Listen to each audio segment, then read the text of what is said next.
రెడ్డి గారు. హలో, గౌతమ్ రెడ్డి గారు. ఏమండి? మీరు రంగా గారిని రాధా గారిని పావులని మాట్లాడారు, చంపడం తప్పు కాదని మాట్లాడారు. ఆ వ్యాఖ్యలు ఎందుకు చేయాల్సి వచ్చింది సార్ మీరు? మీరెవరండి? నేను రంగా గారి వీరాభిమాని సార్. చాలా బాధపడటం జరిగింది. అందరూ రంగా గారి అభిమానులందరూ, రాష్ట్రంలో రంగా గారి అభిమానులందరూ. అదేనండి. అది మంచి పద్ధతి కాదు కదా సార్. అది మాట్లాడటం అసలు ఒక వ్యక్తి, చనిపోయిన వ్యక్తుల గురించి మాట్లాడొచ్చునా సార్? మీరు అంత పెద్దవాళ్ళు అయ్యింది కూడా మీరు అంత బాధ్యత లేకుండా మాట్లాడటం. రంగా గారి మనుషులు కూడా మీకు ఓట్లేసే వాళ్ళు రంగా గారి అభిమానులు కూడా ఉంటారు సార్. మీరు అది మర్చిపోయి జనాన్ని దూరం చేసుకోవడం వల్ల మీకే నష్టం కానీ ఇంకెవరికి నష్టం?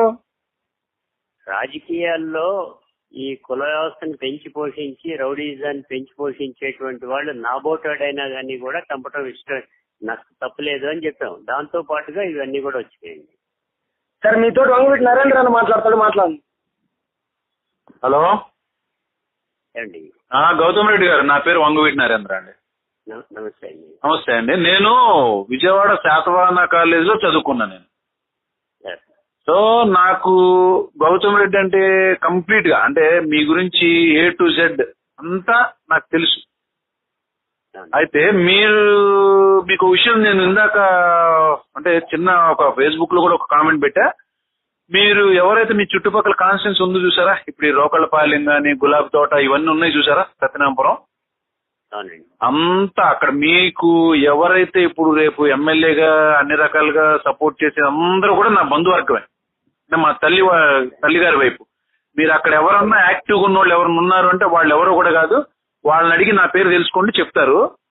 అయితే ఫస్ట్ ఆఫ్ ఆల్ మీరు ఎట్లా మీ రాజకీయ భవిష్యత్తు వచ్చిందనేది కూడా నాకు తెలుసు, అవునా? నాకు కాదు, మీకు ఇంకా క్లియర్ గా చెప్పాలంటే మీరే పర్సనల్ గా మాట్లాడుతున్నారు కాబట్టి నేను ఇంకో విషయం చెప్తున్నా.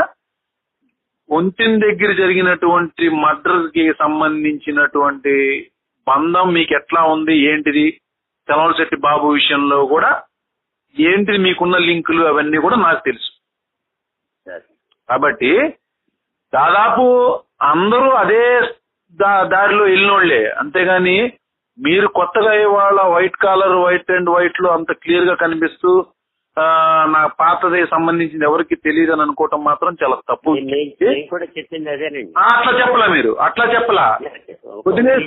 మీకు మీరు వినండి, మీరు ఒకసారి మీ ఇంటర్వ్యూని మీరే చూసుకోండి. మీరు చెప్పిన సమాధానానికి కనీసం యాంకర్ జాఫర్ కూడా మొహన్ లో చాలా వింత ఎక్స్ప్రెషన్స్ పెట్టాడు. ఒక్కసారి మీరే రీప్లే చేసి చూసుకోండి. దయించి ఇంకొకసారి, నేను ఒకటే చెప్తున్నా, దయించి ఇంకొకసారి తొందరపడి నోరు అట్లా జారటం మంచిది కాదు. రాజకీయంగా ఎదగాలనుకున్నప్పుడు తొందరపడి నోరు జారద్దు. ఇంకొక విషయం నేను చెప్పదలుచుకుంది ఏంటంటే, ఆ కుటుంబ సభ్యులు ఎవరు ఇంకా లేరు, మనం మాట్లాడినా ఏమి కాదనుకున్నా చాలా తప్పు విషయం. ఇంకొకటి, రాజకీయంగా ఎదగాలి అనుకున్నప్పుడు ఎవరినో ఒకరిని కామెంట్ చేస్తే బాగుంటుంది అన్న విషయంలో ఎవరినన్నా చేయండి, కానీ రంగా గారిని మాత్రం చేయొద్దు, ఇబ్బందులు పడతారు. ఆ కుటుంబంలో ఎవరు లేరనుకుంటున్నారేమో, చాలా తప్పు. అది మనసులోంచి తీసేస్తే బాగుంటది. మీ నవ్వు చాలా బాగా అర్థమైంది నాకు. నేను చాలా మర్యాద పూర్వకంగా తప్పది, ఎందుకంటే కుటుంబంలో ఎవరు లేరని మాట్లాడతాం అనేది చాలా తప్పు విషయం. అది మీరు కరెక్ట్ మాట్లాడట్లేదు. నేను చెప్పేది ఏంటంటే, రాజకీయాల్లో ఎవరైనా గానీ రౌడీజం చేస్తే, నాబోటోడు చేసినా గానీ కూడా నన్ను చంపేస్తాం కరెక్ట్ అంటున్నాం. అలా అలా అందుకే అన్నాను.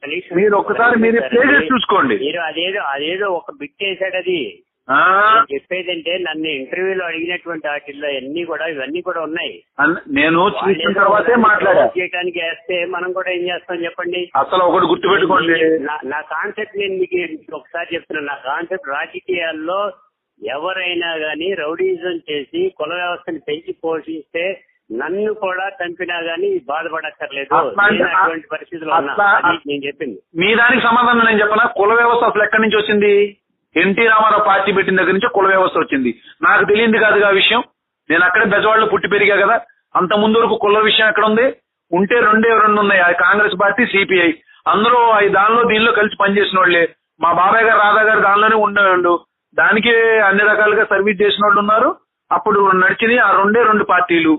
తర్వాత కుల వ్యవస్థ వచ్చింది ఏది? తెలుగుదేశం పార్టీ. మీకు తెలియందా, నాకు తెలియందా?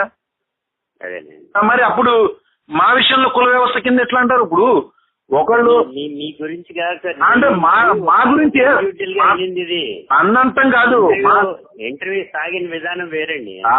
ఒకటి గుర్తుపెట్టుకోండి గౌతమ్ రెడ్డి గారు, నాకు మీ గురించి తెలుసు. మీకు ఇప్పుడు ఎవరైతే అండగా ఉన్న విషయాలు, ఎవరైతే పర్సన్స్ ఉన్నారో వాళ్ళందరూ ఎవరో కూడా కాదు, వాళ్ళందరూ నా బంధువర్గమే. మీరు ఒక్కసారి వాళ్ళని అడగండి. మా మదర్ తరపు వాళ్ళు. ఈ నరేంద్ర అన్న అతను ఎవరో నాకు ఫోన్ చేశాడు, మాట్లాడే బాబు ఎవరు ఇతనని మీరు అడగండి, చాలా క్లియర్ గా చెప్తాడు. నేను కూడా చెప్తున్నాను, శాతవాహన కాలేజీలోనే నేను చదువుకున్నా, నా డిగ్రీ కానీ ఇంటర్మీడియట్ కానీ. మీరు ఏ సబ్బురి మీద ఎంత యాక్టివ్ గా తిరిగిన మీ దగ్గర ఉన్న పిల్లలు, నాగు, వీళ్ళందరూ ఉన్నారు చూసారా, వాసు, వీళ్ళందరూ నాకు తెలిసిన వాళ్ళే.